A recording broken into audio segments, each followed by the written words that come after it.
आपण पाहत आहात सत्याची बाजू मांडणारं हक्काचं न्यूज चॅनल M24 तास। इटकर येथे भीषण आग, हातातोंडाशी आलेला शेवगा जळून खाक, 4 लाखांचे नुकसान।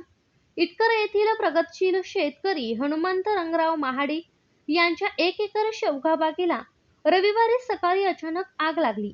या भीषण आगीत काढणीस आलेला शेवगा, ठिबक संच आणि पाईप जळून खाक झाले असून महाडिक यांचे सुमारे 4 लाख रुपयांचे आर्थिक नुकसान झाले आहे।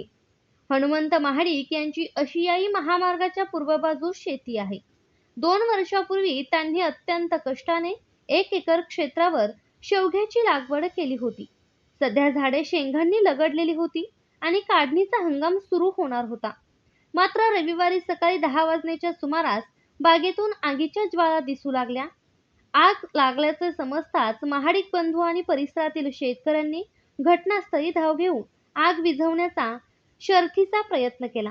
मात्र उन्हाची तीव्रता आणि वाऱ्यामुळे आगीने रौद्र रूप धारण केले होते। या आगीत 400हून अधिक शेवग्याची झाडे पूर्णपणे होरपळून निघाली। ठिबक सिंचन संच व पाईपलाईन जळून खाक झाली।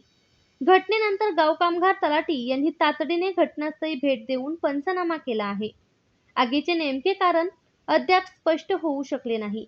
या प्रकरणी हनुमंत महाडिक यांनी कुरळप पोलीस ठाण्यात तक्रार दाखल केली आहे। वर्षभर कष्ट करून उभी केलेली बाग डोळ्यांदेखत जळाल्याने महाडिक कुटुंबावर आभाळ कोसळलेले असून शासनाने त्यांना आर्थिक मदत करावी अशी मागणी ग्रामस्थांतून होत आहे।